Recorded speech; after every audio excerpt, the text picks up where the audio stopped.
자, 이제 산업안전보건법을 보도록 하겠습니다. 452쪽입니다. 산안법이 그 조항으로 따지면 175개조예요. 그러니까 175개조의 한 문제거든요. 게다가 조항 크기가요, 장난이 아니에요. 한 조당의 뭐 줄이 막 20줄 나오고 이게. 그래서 상당히 어려운 법인데, 다행히 참 감사한 것 중에 하나는 이게 쉽지 않은 법이긴 한데, 산업안전과 보건에 대한 법이거든요. 쉽지 않은 법이긴 한데, 다행은 교수님들도 잘 몰라요, 이 법을요.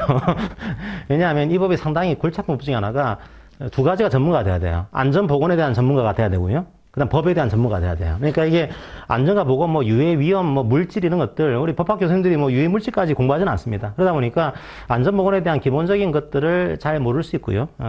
그러다 보니까 주로 법학자로서 좀 중요하게 보는 것들, 혹은 좀 실수하지 않고 낼 수 있는 것들, 이런 게 주로 문제가 납니다. 그런 것들이 주로 앞부분에 몰려 있습니다. 몰려 있고, 가운데 기술적인 것들은 잘 안 내요. 안 내서, 혹시나 기술적인 내용들이 나오게 되면은, 그건 뭐 어쩔 수 없이 뭐 여러분들이 좀 찍어야 되는 거고요. 만약에 모르는 문제 나왔다 그러면은, 상식으로 보시면 상식으로 보시고요. 그 다음에 또 잘 보셔야 될 것 중에 하나가, 모르는 게 나왔으면요. 주체 문제, 이런 것들 잘 보시면은, 여기 한정을 할 때가 있거든요. 이게 사업주가 해야 되는 거냐, 이게 뭐 노동부 장관이 해야 되는 거냐, 그런 식으로 이걸 꼬아냅니다. 그래서, 뭐 이걸 굳이 사업주가 해야 되는 거임? 이런 식으로 나오는 거죠. 이건 노동부 장관이 해야 되는 거다. 이런 식의 형태입니다. 그래서 혹시나 잘 모르는 게 나왔으면 상식으로 보시고요. 그 다음에 혹시나 주체에 대한 문제가 나왔으면은 과연 이 사람이 하는 게 맞는 것인지 그거 중심으로 오시면은 조금 여러분들이 문제 볼 때 도움이 되실 겁니다. 자, 그럼 이 법은 크게 뭐 두 가지를 얘기하고 있는 거죠. 안전에 대한 내용들을 담고 있는 법이고요. 보건에 대한 내용들을 담고 있는 법이에요. 그러니까 안전에 대한 내용들은 주로 유해 위험, 뭐 유해 물질 이런 것들, 위험 작업들 이런 것들을 얘기를 하고 있습니다. 그 다음에 보건 문제는 말 그대로 보건에 대한 다양한 것들을 규정하고 있어요. 그러니까 두 가지를 하고 있고, 이 보건에 대한 것들이 크지 않습니다. 이게 크지 않기 때문에 요거는 좀 상세히 볼 필요가 있고요. 이건 너무 분량이 많아요. 많아서 여러분들이 좀 나올 것들을 좀 찍어가지고 공부하는 식으로 해야 될 겁니다. 자, 그럼 한 내용을 볼까요? 자, 이것은 이제 산업재해 예방의 목적이죠. 원래 산업재해 보상보험법은 산재가 발생하게 되면 그걸 이제 보상해주겠다. 이런 차원의 내용이 크고, 산안법은 산재를 예방하겠습니다. 이 차원이 큰 거죠. 산재 나오기 전에 이걸 예방하겠습니다. 이 목적으로 만들어진 법 이해를 하시면 되겠습니다. 정의조항은, 뭐 산재, 중대재해 하나 볼 필요가 있고요. 중대재해. 자, 이게 여러분들이 헷갈릴 수 있는 것 중에 하나가 혹시나 사업장에서 이게 중대재해처벌법이라는 법이 있습니다. 그 중대재해처벌법상의 중대재해는 달라요, 이거는요. 이 범위가 다르다 보니까. 근데 그건 우리 시험 범위가 아니에요. 아니니까 이 법상의 중대재해만 보시면 되겠습니다. 사망자 1명 이상. 그 다음에, 무조건 사망자는 1명만 발생하더라도 중대재해입니다. 그 다음에, 그러니까 외울 필요가 굳이 없는 거죠. 사망자는 1명 이상 발생하더라도 중대재해인 거 다 이해하시고.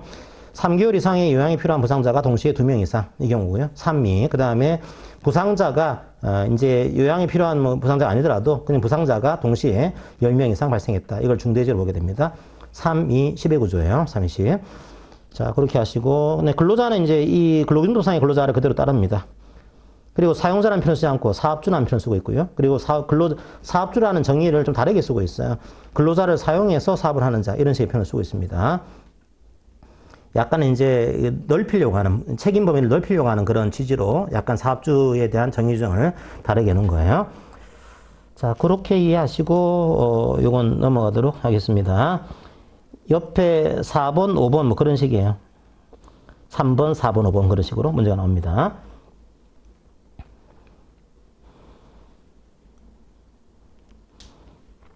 여기서는 어쩔 수 없이 기출의 그 형태가 중요합니다. 뭐 나올 것들 다 기출 문제들을 많이 보시는 게 좋을 것 같아요. 그 다음 또 하나 중요한 거 산안법의 적용범위입니다. 적용범위 모든 사업장이에요. 453쪽에 3번입니다. 적용범위 모든 사업에 적용한다. 이해하시고요. 그리고 뭐 12번 이런 식으로 해서 문제를 국가에 대해서는 적용하지 않는다. 그렇지 않죠. 안전과 보건에 대해서는 국가기관이건 지자체기관이건 다 중요합니다. 모든 사업에 대해서 적용한다라고 하는 거 이해하시고. 그 다음에 이제 나오는 게 정부의 책무가 나옵니다. 지자체의 책무가 나와요. 요거는 이제 사업주의 주체로 바꿀 때가 있어요. 그거 헷갈리지 않게. 그러니까 이거 다 볼 수가 없어요. 여러분들이 보시고 나서 뭐 사업주가 굳이 이런 것까지 이렇게 되면 이거는 사업주가 하는 게 아니고 정부가 하는 거죠. 옆에 기출을 보시면은 요거 나오죠. 뭐 안전보건의식을 돕고도두기 위한 홍보, 교육 등 안전문화 확산을 추진해야 될 책무를 진다 이런 거죠. 이건 주로 책무라는 표현 자체가 이제 뭐 사업주의 책무도 있긴 한데 주로 정부의 책무로 많이 등장하거든요. 그래서 이것들은 정부의 책무로 이해하시면 되겠습니다. 옆에 읽어보시고요. 뭐 시황에서 하니까 상세히 볼 수 없으니까 중요한 거 중심으로 좀 보도록 하겠습니다. 나머지 것들은 쭉쭉, 이제 제가 설명드릴 것들은 상세히 것들은 좀 상세 설명드리고, 나머지 것들은 쭉쭉 읽어가면서 넘어가도록 할게요.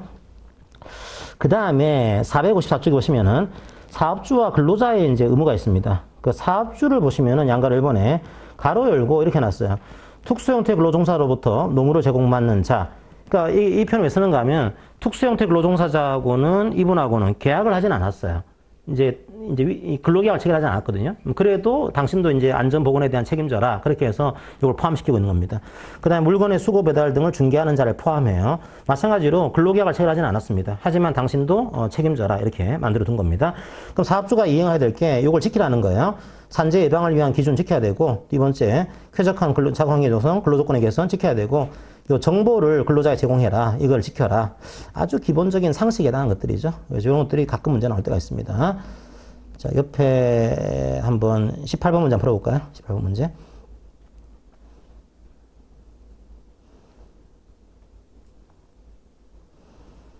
자, 그렇게 이해를 하시고요. 나머지 것들은 한번 쭉 읽어보세요. 상세 보지 않겠습니다. 이제 넘어가요. 이거 제가 이 교재라서 약간 길게 적용을 했지만 여러분들이 아마 다 볼 시간이 없을 겁니다. 한번 쭉 읽어가시고 넘어가도록 하겠습니다. 기출 안 됐으니까 쭉 넘어갈게요.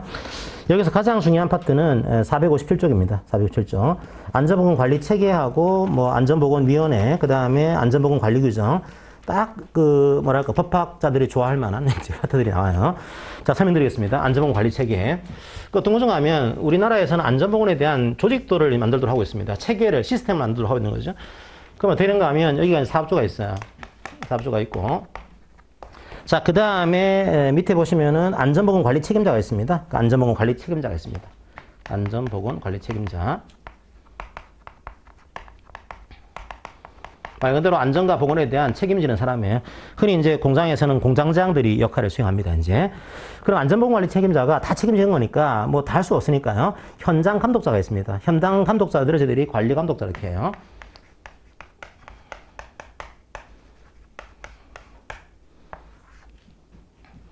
각종의 현장에서 이제 뭐 조장이나 반장이나 뭐 이런 분들 관리 감독하고 있는 겁니다.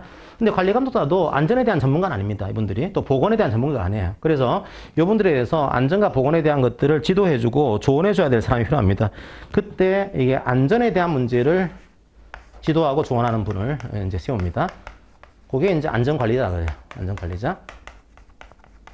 안전관리자가 안전에 대한 문제에 대해서 관리 감독자를 지도하고 조언합니다. 이게. 그리고 이제 사업주 안전보건 관리 책임자를 이제 보조하는 거죠. 도와주는 겁니다, 이제. 자, 그리고 관리 감독자가 또 보건에 대한 문제가 전문가가 아니에요. 보건 관리자를 세우는 거죠. 이것도 보건 관리자가 자, 보건에 대한 문제에 대해서 지도하고 조언을 하게 되고요. 여기에 대한 보좌를 하도록 하고 있습니다. 제가 왜 이렇게 그림을 잘 그릴까요? 잘 그리는 거지만 왜 이런 그림이냐면 옛날에요. 2차 문제 중에 하나가 진짜 특이한 문제 나왔었어요. 아주 옛날에는 그 산안법이 2차로 들어갈 때 그런 법 문제는 처음 봤어요. 저도요. 이게 인사노무 관리도 아니고요. 법학시험에서 안전보건관리 체계를 설명하시오. 해놓고 가로 열고 그림을 그리시오. 이렇게 써. 아예 법학시험에서 그림 그려가지고 설명해라. 이런 게 나온 적이 있습니다. 그래서 요 그림 이제 그려야 되는 거예요, 이게요. 그래서 이렇게 이제 돼 있는 구조입니다. 요것만 이해하시더라도 큰 문제가 없습니다. 그래서 안전보건 관리 책임자, 관리 감독자, 안전관리자, 보건관리자 말씀드렸고. 자, 넘어갑니다. 그 다음에 안전보건 관리 담당자라고 있습니다. 안전보건 관리 담당자. 자, 이게 왜 어려운가 하면 이게 다 둬야 되냐? 그렇지 않고요. 이게 시행령이나 시행규칙 보시게 되면 이걸 둬야 되는 이제 사업장 규모가 있습니다. 만약에 이게 안전관리자, 보건관리자를 둬야 될 의무가 없는 그런 작은 사업장이다. 이런 경우에는 안전보건관리 담당자가 이 역할을 수행합니다. 그냥. 즉, 안전관리자와 보건관리자의 역할을 함께 수행하는 거죠, 이게. 그러니까 이런 거를 두는 것도 가능하다. 이걸 둬야 될 의무가 없는 사업장에서는 이걸 둬가지고 안전과 보건에 대해서 책임지도록 하고 있는 거죠. 그게 6번입니다. 자, 안전보건관리 담당자.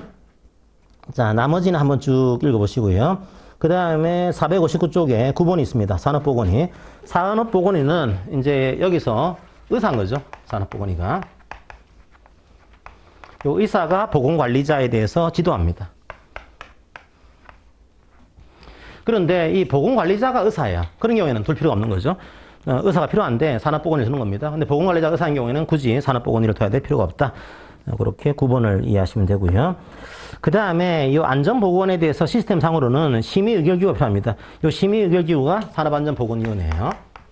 산업안전보건위원회. 여기가 우리 사업장에서 안전과 보건에 대한 여러 가지 내용들을 심의하고 의결합니다. 이게. 자, 노사 동수로 구성되고요. 11번이죠. 사업주는 안전 및 보건에 관한 중요 사항을 심의하기 위해서 근로자회원과 사용자회원이 같은 수로 구성되는 산업안전보건위원회를 구성 운영해야 된다. 이해하시면 되겠습니다. 자, 나머지는 넘어가시고 이제 그 뒤에 가셔가지고 460쪽에 또 하나 중요한 것이 안전보건 관리 규정이에요. 그러면 우리 회사에 이런 안전보건에 대한 것들을 이제 다 보기 위해서 규정을 만들어야 되는데 그게 안전보건 관리 규정입니다. 안전보건 관리 규정. 자, 요거는 만드는 그런 절차를 잘 보세요. 보시게 되면 작성을 해야 되고요. 근데 두 번째 문단 작성 보시면은 이 안전보건 관리 규정은 단체협약 또는 취업규칙에 측에 반할 수 없습니다. 그러니까 단협이나 취업규칙보다는 급이 낮은 거죠. 이게 하위 규정입니다. 하위 규정. 만약에 반하는 부분이 있으면 단협이나 취업규칙에 정해져 있는 기준에 따르게 돼요. 급이 낮은 겁니다. 작성 어떻게 할까요? 작성 주의해야 돼요. 안전보건 관리 규정이니까 이것도 근로자 과반수의 뭐 의견 청취, 과반수의 뭐 이런 거 안 해요. 그게 아니고 작성 하나 바꿀 때는 산업안전보건위원회의 심의 의결을 거칩니다. 이게 구조가 달라요. 이게 과반수의 동의 그런 구조가 아니고 산업안전보건위원회의 심의 의결을 거쳐가지고 작성하거나 변경합니다. 이게 설치가 안 되는 사업장은 근로자협회의 동의를 얻도록 하고 있고요. 설치가 되어 있으면은 이제 산업안전보건위원회 심의 의결을 거치는 것이 원칙이다. 자, 그렇게 이해하시면 되겠습니다. 자, 옆에 문제 한번 볼까요? 43번 문제 보겠습니다. 43번.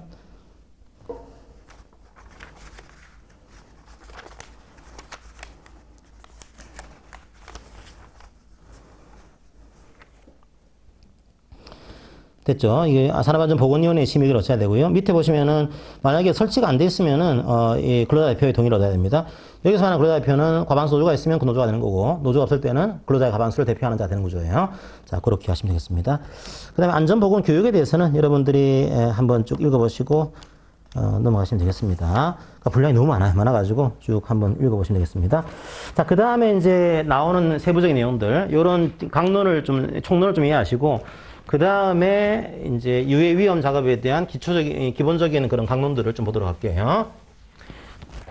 거기에 462쪽에 나옵니다. 로마자 4번, 유해 위험 방지 조치. 워낙 분량이 많습니다. 많아서 좀 나올 만한 것들을 찍어서 좀 말씀드리면은, 혹시나 제가 강의 안 한 것들은 기출을 좀 보세요. 옆에 제가 옆에 이론을 적어놨고 또 날개 문제는 그 옆에 바로 기출을 적어놨으니까 설명 안 드린 것들은 기출을 참조하시면서 공부를 좀 하실 필요가 있습니다. 여기서 가장 중요한 것은 이제 감정 노동자에 대한 문제입니다. 감정 노동이죠. 그러니까 우리가 이제 산안법에서는 이런 표 쓰지 않고 고객 응대 근로종사자 이런 표현 써요. 고객 응대 근로종사자.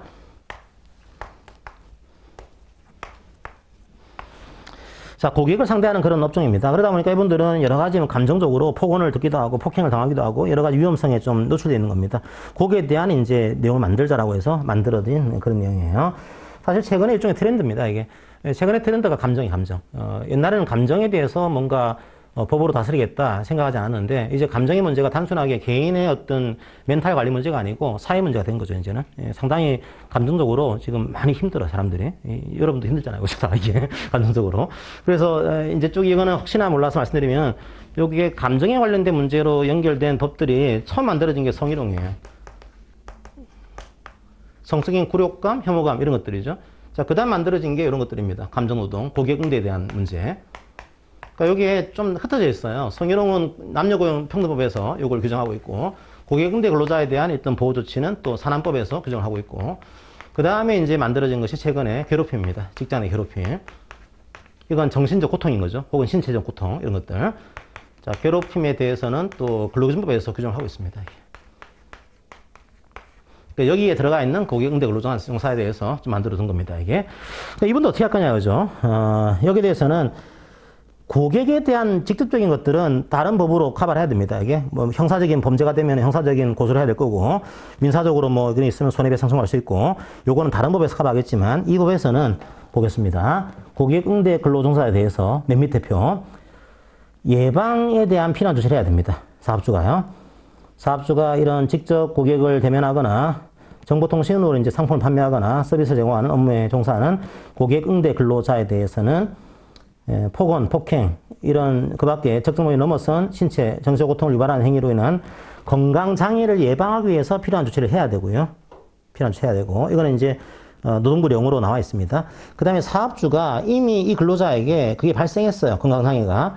혹은 발생할 현저한 우려가 있습니다. 그때는 역시 업무의 일시적 중단 혹은 전환, 당장 중단하세요, 전환하세요, 이런 식으로 필요한 조치를 하여야 합니다.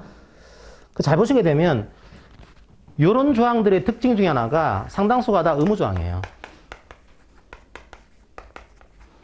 재량 조항을 해두지 않았습니다. 이걸 재량을 하게 되면 사업주가 안 할 수도 있거든요. 그래서 항상 이제 해야 된다 이런 식으로 많이 만들어두게 됩니다. 여기서도 필요한 조치를 하여야 한다 이렇게 놨죠. 하여야 된다. 자, 그런데 고객응대 근로종사자가 이제 이런 조치를 요구했더니 왜 뭐 고객을 잘 왕처럼 섬겨야지 왜 이런 요구를 하세요? 이렇게 해서 근로자를 해고했다. 그 밖에 불리한 처벌한다? 안 되는 거죠. 이걸 하게 되면 이건 형사처벌합니다. 1년 이하의 징역, 1천만 원 이하의 벌금에 처합니다. 이게. 글쎄요, 뭐 고객이 왕일까요?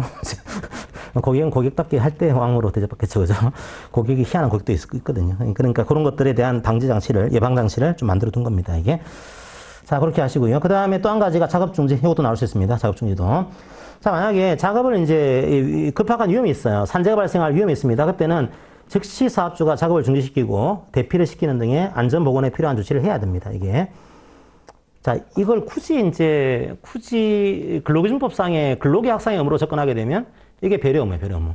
안전배려 의무. 그러니까 회사에 불이 났다 그러면 어떻게 될까요? 불 거라고 하면 안 돼요. 도망가라 해야지, 도망가라. 그러니까 우리의 생각을 바꿔야 됩니다, 이게.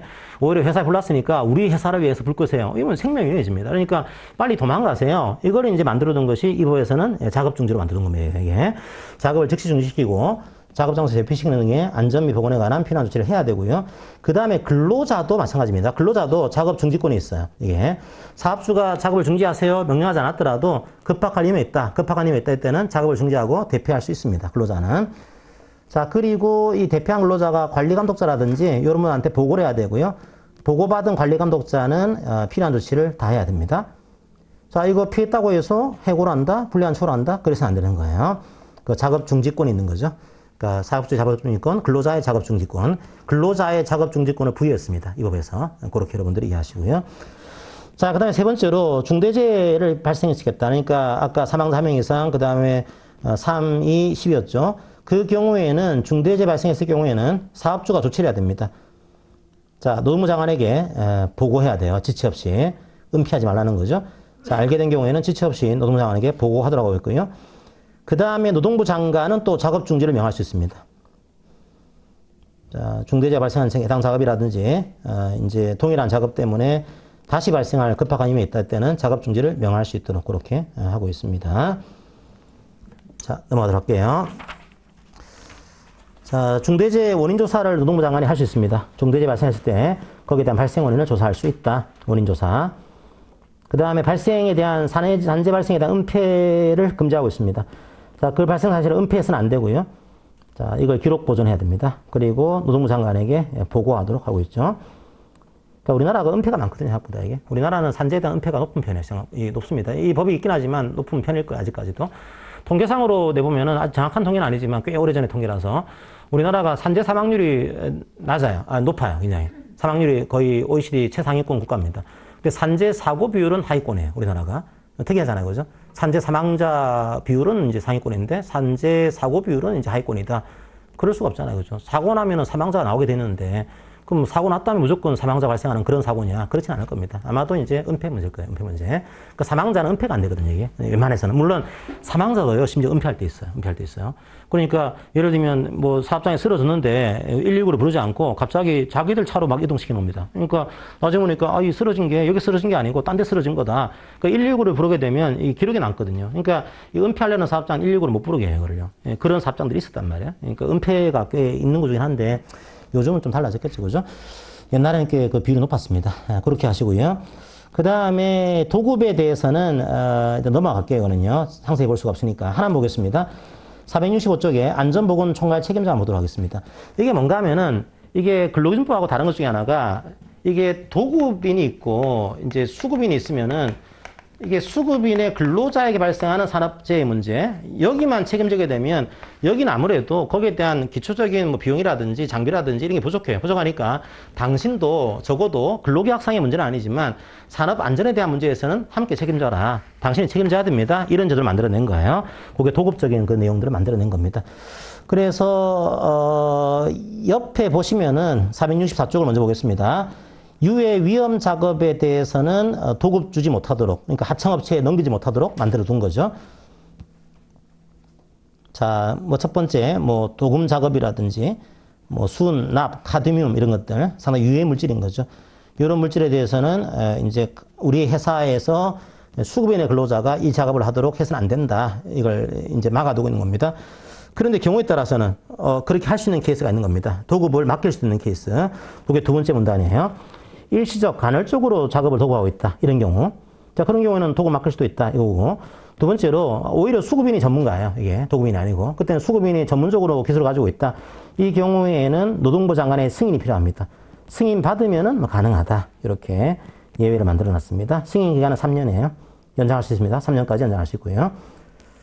자, 그렇게 이해하시면 되겠습니다. 그러니까 원래 안 되지만 이런 경우에 승인 받게 되면 가능하다. 이해를 하시고요. 그 다음에 안전보건 총괄 책임자입니다. 총괄 책임자. 요거는 뭔가 하면은 이런 거예요. 이 도급인과 수급인 요 사이 이 근로자들에 대한 책임 총괄하는 겁니다. 총괄 책임자 이게요. 안전보건에 대한 총괄 책임자. 총괄하는 거죠. 수급인의 근로자까지도 이제 관장해서 이걸 총괄하세요. 그런 총괄 책임자를 지정을 해야 됩니다. 자, 누구를 지정하는가 하면 안전보건 관리 책임자를 안전보건 총괄 책임자로 지정합니다. 아까 봤죠? 안전보건 관리 책임자. 그 사람을 도급인의 근로자와 수급인 근로자의 산재를 예방하기 위한 안전보건 총괄 책임자로 지정을 하게 됩니다.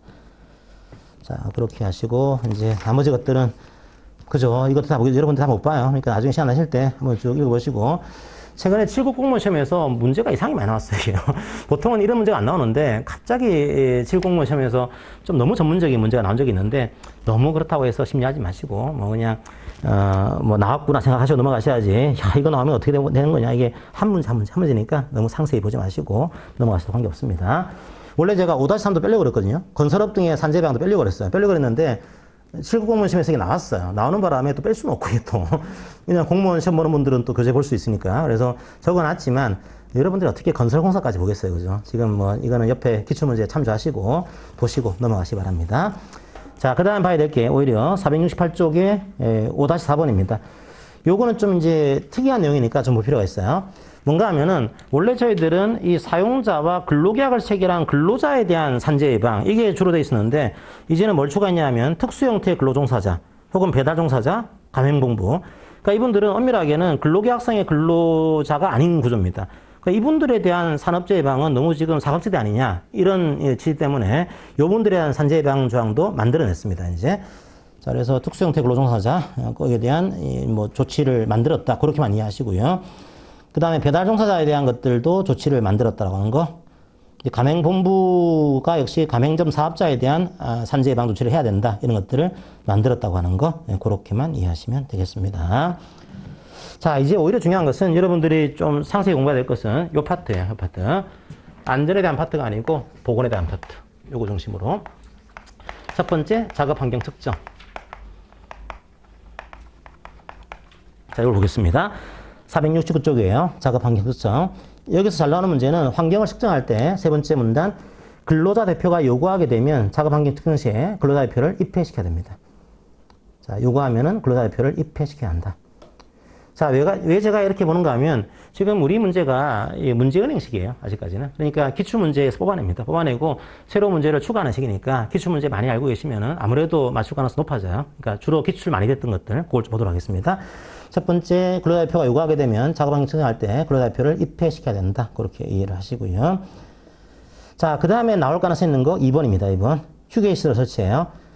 과거에는 휴게실의 설치가 의무화되어 있지 않았습니다. 이제 휴게실의 설치가 의무화되어 있습니다. 의무화되어 있어요. 자, 휴게시설을 설치해야 된다.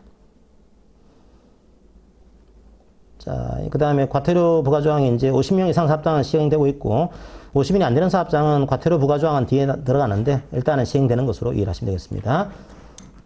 저는 사실은 생각해보니까 휴게실이 없어가지고 옛날에 제가 퇴사를 했던 것 같아요.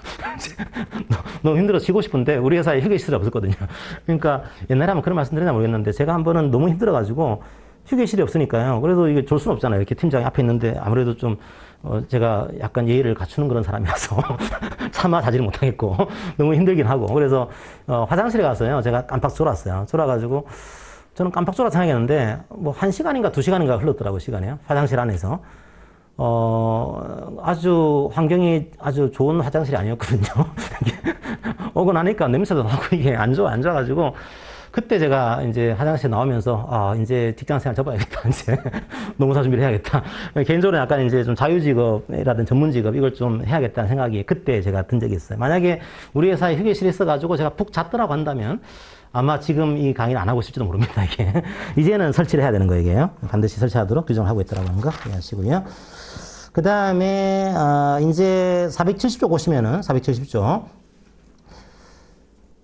만약에 이제 과태료가 부과되는 조항, 부과되는 사업장은 20명 이상 사업장인데, 그때 이제 10명 이상 되는 사업장인 경우에도 요 직종에 계신 분들이 2명 이상이다. 이때는 과태료 설치하고 과태료 부과하는 구조입니다. 자, 전화상담은 돌봄 서비스 종사원 외울 필요는 없어요. 아직까지는. 여기 아직 시행이 과태료가 지금 적용되는 구조가 아니니까 텔레마케터, 배달원, 청소원 및 환경미화원, 아파트 경비원 분들 자 이런 분들에 대해서는 20명이 아니고 10명 이상 사용하면서 2명 이상 이런 분을 사용할 때는 과태료 휴게실 설치해야 되고 안 하게 되면 과태료 부과한다. 이렇게 하시면 되겠습니다. 그러니까 이 파트에서는 최근에 추가된 게 휴게실 설치. 여기 의무화됐다라고 하는 거 그렇게 이해하시고요. 설치 의무가. 그 다음에 건강진단입니다. 건강진단. 두 가지가 있는데요. 일반 건강진단이 있고 특수 건강진단이 있습니다. 이것도 그냥 읽어보시고 기타를 볼게요. 4번 기타. 마찬가지로 근로자 대표가 요구하면 근로자 대표를 참석시켜야 합니다. 이것도 잘 나오죠. 그 다음에 본인 동의가 없이는 개별 근로자의 건강진단 결과를 공개해서는 안 됩니다. 두 번째 문단. 본인이 동의하지 않게 되면 개별 근로자의 건강진단 결과를 공개해서는 안 된다. 그 다음에 5번을 보겠습니다. 질병자에 대한 근로금지 제한이에요. 자, 질병자에 대해서는 이런 뭐 감염병, 정신병 이런 식으로 이제 되는 그 병에 대해서는 근로를 금지하거나 제한해야 됩니다. 만약에 회복했을 경우에는요, 지체 없이 근로할 수 있도록 해야 됩니다. 지체 없이. 자, 뭐 1개월 이내 안 해요. 지체 없이 근로할 수 있도록 해야 된다. 자, 6번은 엄청 잘 나와요, 6번은요. 6번은 거의 뭐 교수님들이 엄청 사랑하는 문제 내기 좋은 파트예요, 이게. 그러니까 유해 위험 작업 잘 나옵니다. 자, 유해 위험 작업을 하는 분들. 요거는 주로 고압화에서 잠수, 잠암을 얘기합니다.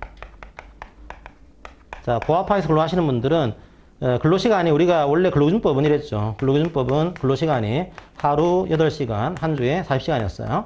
요 분들에 대해서는 산안법에서는 하루 6시간입니다. 산안법은 6시간, 1주 34시간. 연장 근로 안 되는 구조고요. 그래서 6시간, 34시간으로 제한하고 있다고 하는 거 이해하시면 되겠습니다. 그게 6번입니다. 자, 1일 6시간, 일주에 34시간을 초과해서 근로하게 해서는 안 된다. 이해하시고요. 나머지 것들은 한번 넘어가도록 하겠습니다. 자, 역학조사 이것도 보겠습니다. 472쪽에 역학조사. 자, 사업주와 근로자는 적극적으로 역학조사를 이제 협조해야 되고요. 이를 거부 방해해서는 안 된다. 이 내용을 두고 있습니다. 그 다음에 자격증이 두 가지가 있어요. 하나가 산업안전에 대한 문제는 산업안전지도사, 산업보건에 대해서는 산업보건지도사라고 하는 자격증을 두고 있습니다. 그래서 농사 중에서도 이 자격증 가지고 계신 분 일부 있어요. 어렵거든요. 시험 문제가. 어려워서 조금 이 전문가들이 농사에 딸 때는 이 자격증을 동시에 이제 따는 분들도 가끔 나옵니다. 이게. 뭐 특화되어 있는 거죠. 산업안전에 대한 특화 농사로서 활동할 수도 있겠죠. 그래서 이거는 그냥 나오게 되면 옛날의 기출 문제가 다음 중 산업안전지도사의 그 업무가 아닌 것은 다음 중 산업보건지도사의 업무가 아닌 것은 이렇게 나왔는데 아직까지는 어렵게 나오진 않아요. 주로 안전에 대한 문제는 산업안전지도사, 보건에 대한 문제는 보건지도사 그렇게 해서 아직까지는 찍으면 되는 정도로 문제가 나오고 있습니다. 자, 그렇게 일하시고요. 나머지 것들은 그냥 읽어보시기 바랍니다. 자, 문제 한번 풀고 이거 넘어가도록 할게요. 자, 476쪽에 오셨어요. 476쪽에. 자, 어떻게 문제가 나오는지 좀 보도록 할게요. 4번 문제 일단 한 문제 풀어볼까요? 4번 문제. 476쪽에 4번 문제.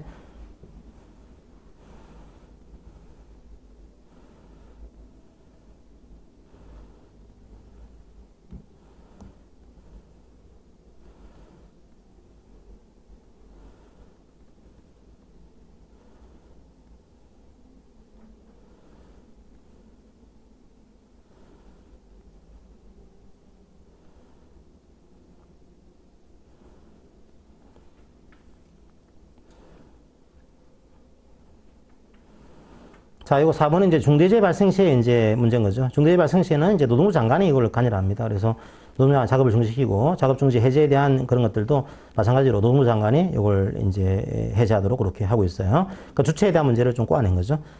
자, 그렇게 이해를 하시면 되겠습니다. 그다음 5번 문제 보시게 되면 5번 문제 옳지 않은 것은 1번 직업성 질병자가 동시에 2명 이상 아니죠. 10명 이상이에요. 그러니까 여러분들이 전체 지문을 모르더라도 확실한 지문이 좀 보일 때가 있습니다. 그렇게 이거는 요 부분 공부를 하셔야 됩니다. 더 이상 이걸 뭐 많이 보는 것은 효율적이지가 않기 때문에 더 이상 보진 않겠습니다. 하지만 기출 정도까지는 여러분들이 한번 풀어보시면서 한번 OX 문제로 체크를 해보시기 바랍니다.